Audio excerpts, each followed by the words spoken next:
¿Qué tal?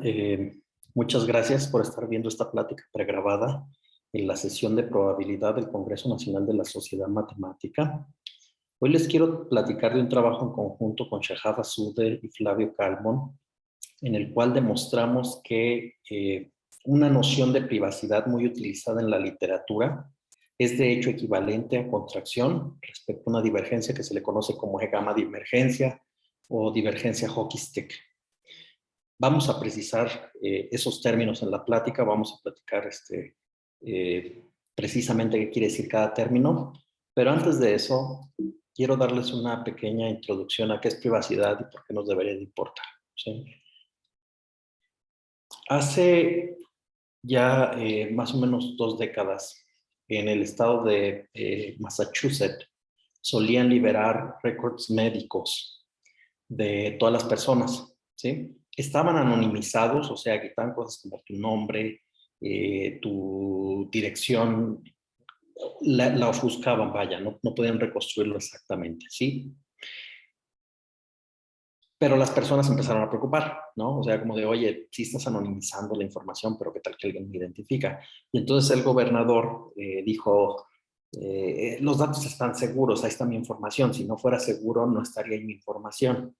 Bueno, la Tania Sweeney, una investigadora muy prominente en Harvard, que en ese entonces era alumna de doctorado en el MIT, se dio a la tarea de lo siguiente. Usó los datos que se revelaron, estos datos médicos que estaban anonimizados, que estaban seguros. Aparte, compró de manera legal, eso se puede hacer, por $20, $30, una cosa así, te dan la lista de votantes del estado de Massachusetts, porque bueno, es parte del padrón electoral, entonces debe de ser público, y se puso a hacer identificaciones. Bueno, un día en la mañana, ¿no? El gobernador recibió por correo su récord médico. ¿Sí? La Tania Sweeney había logrado identificarlo entre todos los récords médicos. Después de eso dejaron de hacer esa práctica. Bueno, la moraleja aquí es que anonimizar no hace segura la información. ¿Sí? Hubo un concurso también muy interesante que tal vez algunos de ustedes escucharon hace poco más de una década, que era el concurso de Netflix. Mucha gente estuvo interesada porque había un premio como de $1 millón y lo que se trataba era de predecir recomendaciones. En base a una muestra de qué cosas me gustan, el concurso se trataba de, bueno, debes de recomendar algo que sea interesante para esa persona. Bueno, lo que pasó esa vez es que con los datos que se revelaron de nuevo anonimizados, ¿sí? Alguien bajó unos datos de una página pública, ¿no? Donde gente pone sus opiniones sobre películas, etcétera, y resulta ser que pudieron identificar personas, ¿sí? Uno podría decir, bueno, solo identifican tus gustos, ¿qué puede pasar? Bueno, la cosa es que de repente, no, uno puede inferir, por ejemplo, gustos partidarios o cosas de ese estilo, nada más de las películas que a alguien le gustan o no le gustan, ¿no? Entonces, bueno, demandaron a Netflix, tuvo que cancelar la segunda etapa del concurso y bueno, por ahí perdió algún dinero. Hablando de perder dinero, ¿no? Nuestro campeón de perder dinero, Facebook, ahora Meta, yo creo que todos han escuchado, ¿no? De este uso inapropiado de la información, ¿sí? Con el cual ayudaron básicamente a Donald Trump a ganar las elecciones, ¿no? Lo que hacían era, usaban de manera inapropiada la información que ellos almacenaban de los usuarios para determinar cómo llegarles, ¿sí? Entonces tenían una cierta número de categorías, empezaron a categorizar a todas las personas y dependiendo de la categoría es el tipo de anuncios que les daban, ¿sí? Entonces, bueno, perdieron un dineral. Nada más en una ronda perdieron $5,000 millones y han perdido dinero desde entonces, cada rato. Cambridge Analytica, que fue la empresa con la que se asociaron para eso, se declaró en bancarrota, etcétera. Entonces, bueno, hubo mucho dinero perdido. También hay noticias similares en el sabor local, ¿sí? O sea, eso no nada más es de allá arriba. Afortunadamente no todos son malas noticias, ¿sí? Hace un par de años, ¿no? En el 2020, el censo, ¿sí? Cuando se hizo el censo y se empezó a procesar, y de hecho eso fue muy reciente, eso fue en este año, y se empezó a liberar, se liberó utilizando técnicas, ¿sí? Que hoy les voy a platicar un poquito, que se llaman privacidad diferencial antes de revelar los datos, ¿sí? Yo esperaría que pronto, ¿no? En México, instituciones como el INEGI empezaran a tomar estas consideraciones, ¿sí? Al estilo de lo que se está haciendo con nuestros vecinos del norte. Bueno, el resumen de toda esta plática, ¿no? De toda esta diapositiva es que ignorar privacidad, ¿sí? Ignorar el cómo se usan los datos, ignorar el hecho que hay riesgo en utilizar datos personales puede ser muy problemático. Puede ser perder dinero, puede ser comprometer identidades, puede ser problemas morales o sociales serios, ¿sí? Y bueno, algo que sí uno siempre debe de enfatizar es que en diferentes contextos privacidad quiere decir diferentes cosas, ¿sí? Entonces, cuando uno habla de privacidad, tiene que tener muy en claro en qué tipo de contexto estadístico probabilista está. Y bueno, el que yo les quiero platicar hoy es encuestas, ¿sí? Imagínense que alguien les va a hacer una encuesta, pero esta encuesta es dramática, ¿no? Es una respuesta, esas que igual te da vergüenza decir o que te pueden comprometer en tu trabajo, ¿no? ¿Qué hace uno? ¿Le das la respuesta al que te está encuestando? ¿Qué pasa si alguien se entera de lo que dijiste? Bueno, algo que hicieron ya hace bastante tiempo, Barner en el 65, fue el siguiente mecanismo que le llamó Randomized Response Mechanism, que hace lo siguiente. Te hacen la pregunta, tú tienes la respuesta en tu mente, ¿sí? Pero lo que vas a hacer es lo siguiente, avientas una moneda. Si cae cara, contestas honestamente, sí o no. Pero si cae cruz, vas a volver a aventar la moneda, ¿sí? Y independientemente de lo que era tu respuesta, si cae cara, dices que sí, y si cae cruz, dices que no. ¿Ok? Entonces, bueno, es un proceso en el que estás aleatorizando tu respuesta y lo que se gana en términos del que responde es que ganas algo que se le conoce como negación plausible, ¿sí? Imagínense que alguien se entera que tú respondiste que sí, ¿no? Y eso te puede afectar tu trabajo, te puede afectar tu reputación. Siempre tienes el recurso de decir, no, ¿sabes qué? Es que yo no respondí eso. Lo que pasa es que como esto es aleatorio, pues me cambió la respuesta, pero eso no es lo mío, ¿no? Entonces no te pueden sacar de ahí, entonces ya ganaste eso que se llama negación plausible. No es posible que en efecto no era lo que tú dijiste, ¿sí? Bueno. Algo de lo que no voy a hablar hoy, pero que es muy importante en la literatura de privacidad, tiene conexiones muy interesantes, es el punto de vista de utilidad estadística de las cosas. En este experimento sencillo, ¿sí? Es posible recuperar la proporción real de cis, ¿sí? Porque el que le lleguen los datos va a ver todo ahí aleatorizado, no va a ver las respuestas tal cual. Sin embargo, sí es posible recuperar la proporción de cis. Hay un costo estadístico, la privacidad nunca es gratis, ¿sí? Hoy no vamos a hablar del costo estadístico, es un tema muy interesante, muy bonito, pero bueno, aquí el mensaje es que sí se puede recuperar, no totalmente, ¿sí? Pero bueno, en principio se puede recuperar. En este contexto, uno puede pensar los mecanismos privatizantes como kernels, ¿sí? Para poner un poquito de notación, en toda la plática X y Y van a ser conjuntos discretos, ¿sí? Y vamos a denotar por P de X o P de Y o P de lo que sea, ¿sí? La familia de medidas de probabilidad sobre el conjunto en cuestión, ¿sí? Un kernel de Markov va a ser únicamente un mapeo que agarra X's, ¿sí? Y devuelve medidas de probabilidad de Y. O sea, tú le das una X, ¿sí? Y lo que te devuelve, que le vamos a denotar K puntito dado X, va a ser una medida de probabilidad en Y. O sea, aquí lo vamos a evaluar con conjuntos en Y. ¿Ok?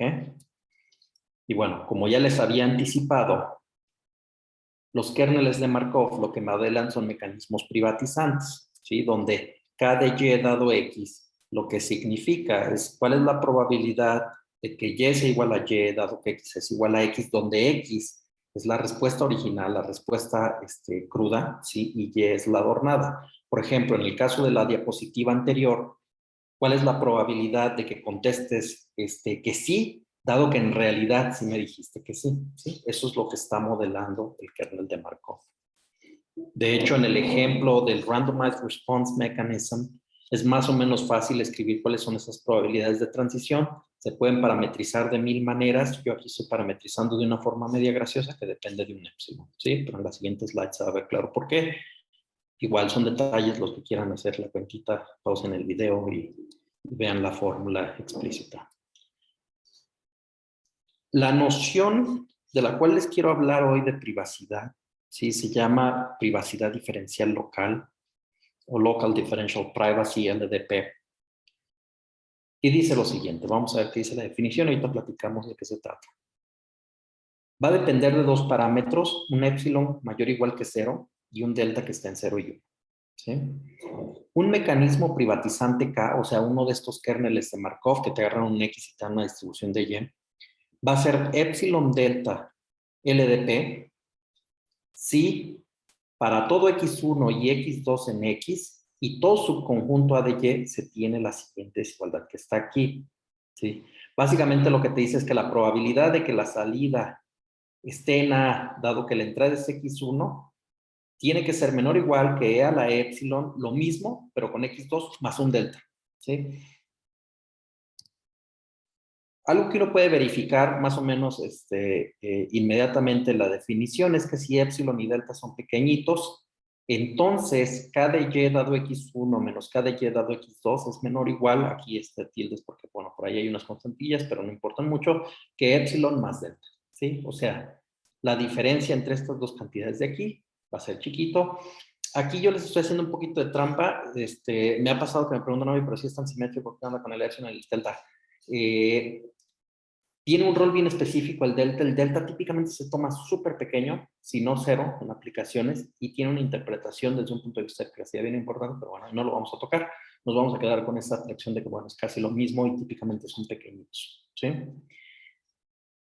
Una manera en que se puede interpretar más directamente esa definición es decir que la probabilidad de una observación Y no depende mucho de X. ¿Sí? O sea, la probabilidad de que yo haya dicho en mi respuesta modificada que sí, debería ser más o menos igual de probable si mi respuesta real es sí o si mi respuesta real es no.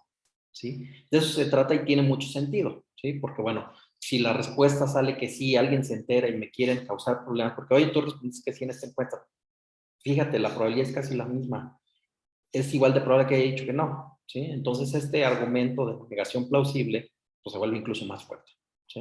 Bueno. Un ejemplo, que por eso fue la parametrización que usé en el diapositiva anterior, el Randomized Response Mechanism con parámetro epsilon es epsilon 0 LDP. ¿Sí? Y en cierto sentido es como el arquetipo de mecanismo privatizante. Bueno. Vamos a usar una notación que va como sigue. Si tenemos una distribución P, en P de X, y tenemos un kernel que va de X a P de Y, vamos a definir KP, o sea, como si multiplicamos kernel por la distribución, va a ser una distribución en Y que se define como esta igualdad que está aquí. Y básicamente es esto, si X entra al kernel, ¿sí? O sea, este mecanismo privatizante, la distribución de la salida Y va a ser KP, ¿ok? Entonces entra P y sale KP. Bueno. Un resultado que probó John Duchin, Michael Jordan y Martin Wainwright una década atrás, poco más, un poco menos, es el siguiente. Ellos probaron que si K es epsilon 0 LDP, entonces para toda P y Q distribuciones en P de X se tiene lo siguiente. La divergencia de Kullback-Leibler, cuya definición está aquí, y básicamente es una medida de similitud, ¿sí? Entre dos distribuciones. La distancia de Kullback-Leibler entre KP y KQ, acuérdense, la salida del mecanismo cuando la entrada es P y cuando la salida es Q, va a ser menor o igual que 2 veces E a la epsilon menos 1 al cuadrado por la distancia en variación total de P y Q. ¿Sí? La distancia en variación total está definida aquí y de igual forma es una medida de similitud que tanto se no parecen P y Q y de hecho es una distancia, ¿sí? Es la distancia por excelencia en medidas de probabilidad. Bueno, eso es lo que probaron, ¿sí? Y bueno, esto porque es importante o porque es interesante. Como ellos lo dicen textualmente, dicen, bueno, nuestra técnica muestra que aplicar mecanismos diferencialmente privados actúa esencialmente como una contracción en distribuciones. ¿Por qué? Porque si somos generosos y por un momento pensamos que aquí dice distancia entre P y Q, ¿sí? Cuando epsilon es pequeño, esto que está aquí es como 2 veces epsilon cuadrada.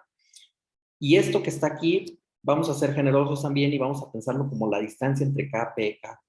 Lo que nos estaría diciendo es que la distancia de las distribuciones a la salida del mecanismo es menor o igual que 2 epsilon cuadrada la distancia de origen.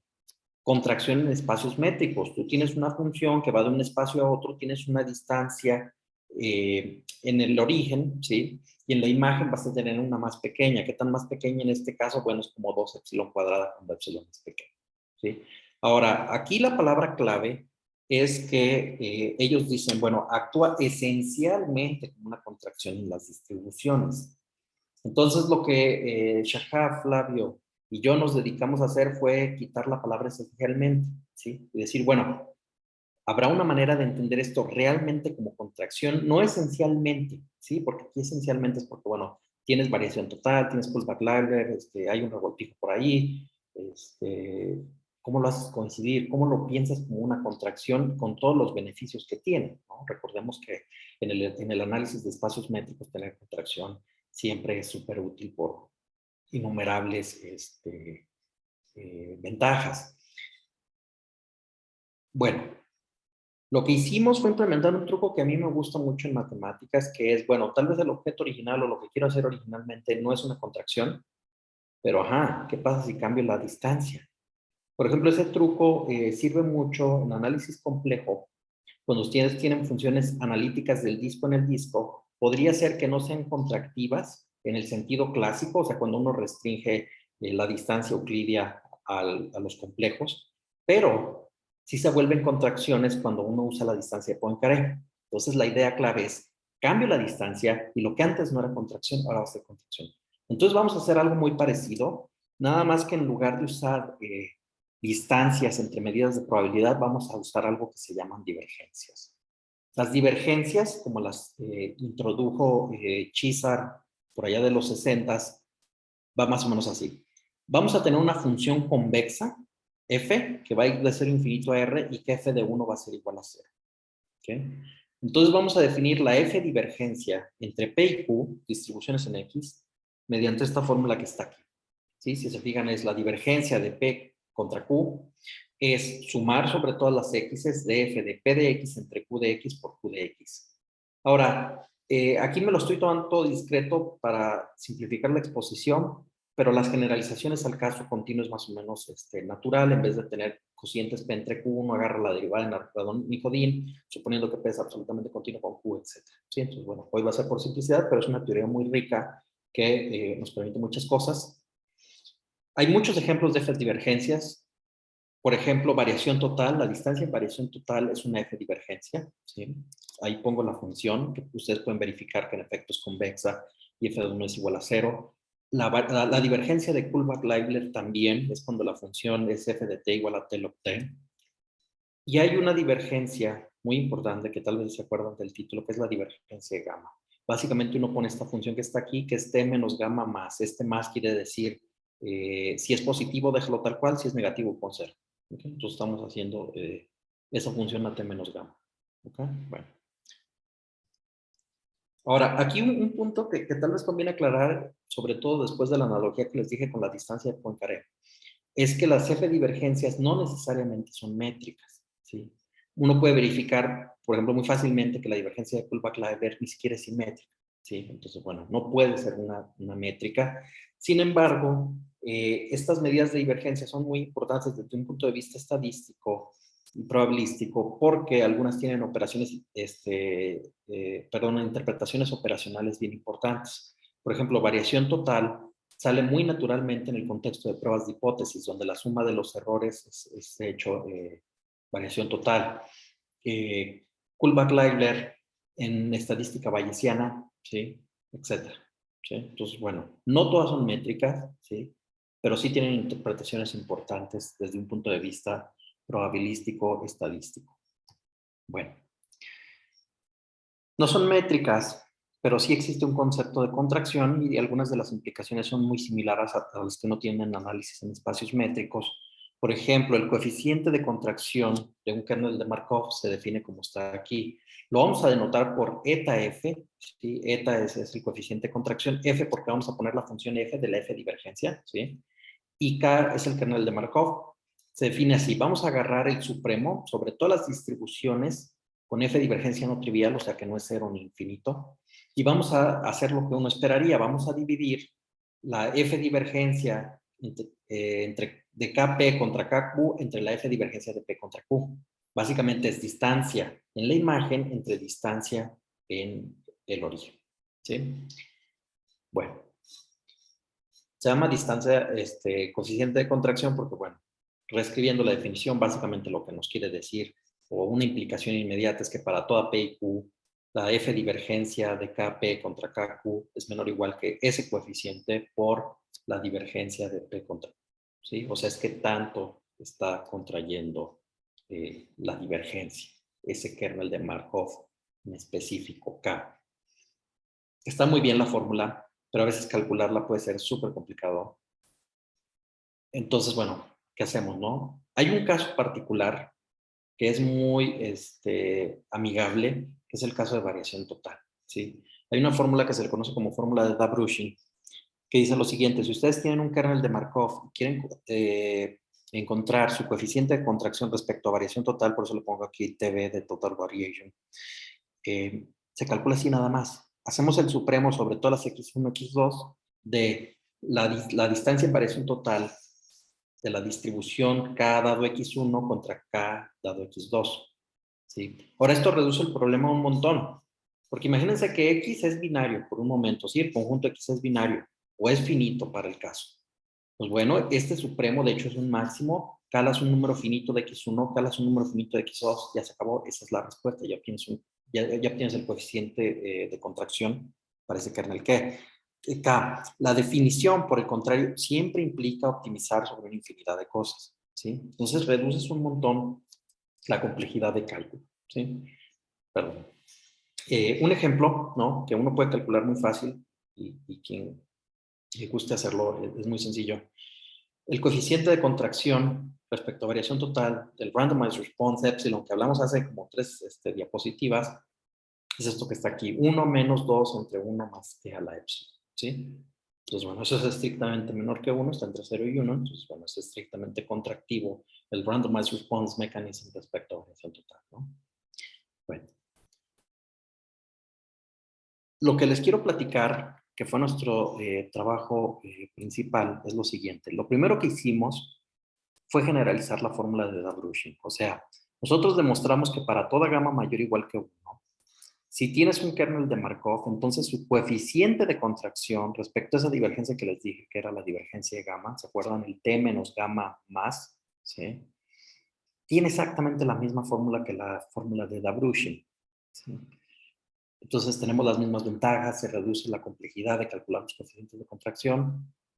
Y bueno, es una generalización en un sentido preciso, ¿sí? ¿Por qué? Porque, bueno, resulta ser que E1, cuando gamma es igual a 1, de hecho es variación total, ¿sí? Entonces esta divergencia de gamma, de hecho uno la puede pensar como una generalización de la variación total, ¿sí? Entonces, bueno, eso está generalizando la fórmula de Dabrushing. Y en términos de privacidad, y esto es lo que nos atañe, es lo siguiente, implica lo siguiente. Un mecanismo privatizante K es epsilon delta LDP si solo si su coeficiente de contracción es menor o igual que delta, donde el coeficiente de contracción se calcula respecto a la divergencia de gamma con gamma igual a E a la epsilon. ¿Sí? Entonces aquí está la E a la epsilon, está el parámetro epsilon en la divergencia y aquí está el delta. ¿Sí? Entonces aquí estamos probando que no solamente era el actúa esencialmente, que habían dicho John Duchy, Michael Jordan y Martin Wainwright, sino que de hecho es exactamente contracción. Nada más que no es contracción ni variación total, ni Kullback-Leibler, ni sus mezclas. Es contracción respecto a la E-gamma divergencia, que de hecho, bueno, aquí ya no tenemos tiempo de hablar más de ello, pero es una cantidad muy natural que aparece en un montón de problemas estadísticos, por ejemplo, en el estudio de pruebas de hipótesis, ¿sí? Entonces, en términos de una divergencia muy canónica, ser epsilon delta localmente diferencialmente privado es contracción, ¿sí? Entonces, bueno. Nada más así de rapidito la prueba, básicamente se reduce a lo siguiente. La definición es esto que está aquí. Nada más reescribí el para todo X, para todo A como supremos, ¿sí? Pero es exactamente eso. Esta expresión que está en rojo aquí, tal vez algunos recuerdan algo muy parecido para variación total, ¿sí? Que en cuyo caso epsilon, E a la epsilon debería de ser 1. Bueno, pasa lo mismo para la divergencia de gamma, ¿sí? Esa fórmula que les decía para variación total, dice que ese supremo que estaba en rojo es de hecho la variación total. Bueno, lo mismo pasa para la divergencia de gamma. Aquí gamma es E a la epsilon, acuérdense. Y esa última expresión que está ahí, ¿sí? Es de hecho el coeficiente de contracción. Todo esto que está aquí, el supremo de x1, x2, de la divergencia de gamma de cada lado de x1 contra cada lado de x2, es de hecho el coeficiente de contracción por la fórmula generalizada de Daluchin que probamos, ¿sí?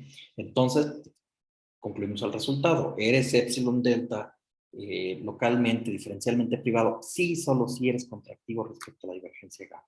Entonces, bueno, por fin podemos quitar ese esencialmente, ¿no? Del enunciado de John Duchy y coautores. Bueno. Toda la plática se trató de eso, ¿sí? Toda la plática estuvo centrada en demostrar que mecanismos privatizantes, en el sentido de privacidad diferencial local, de hecho tienen que ser mecanismos contractivos bajo esta divergencia canónica, ¿sí? Que es la gamma divergencia, ¿sí? En los 5 minutos que me quedan, o poco menos, les quiero platicar de algo que no vimos, ¿sí? Pero que también es muy interesante.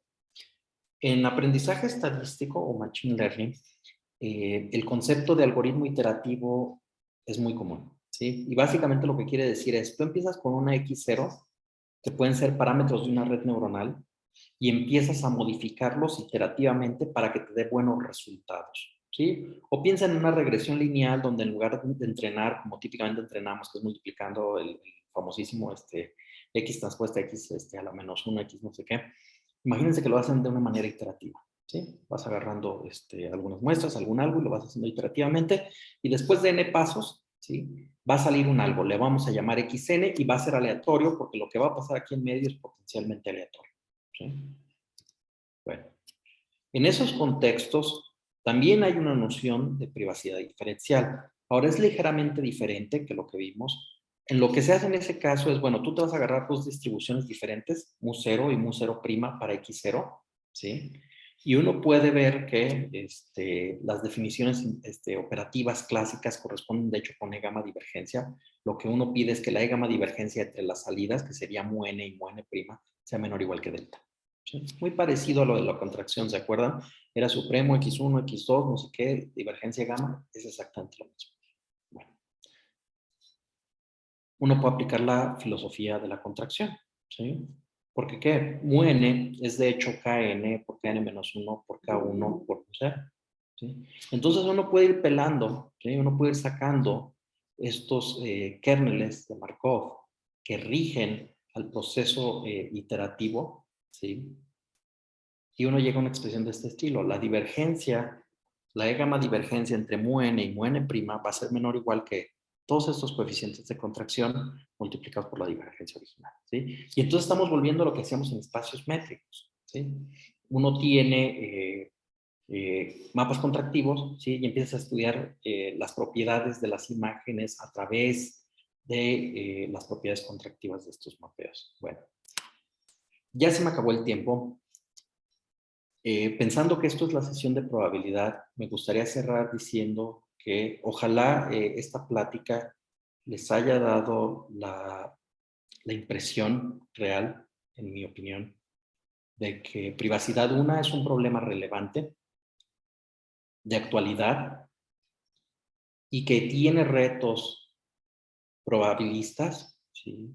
Y matemáticos en general interesantes, y que por lo tanto la comunidad podría ser muy proactiva en ellos, ¿sí? Entonces, bueno, muchas gracias por haber visto la plática y sí, bueno, nos vemos en la discusión en vivo por allá en el mes de octubre. Muchas gracias.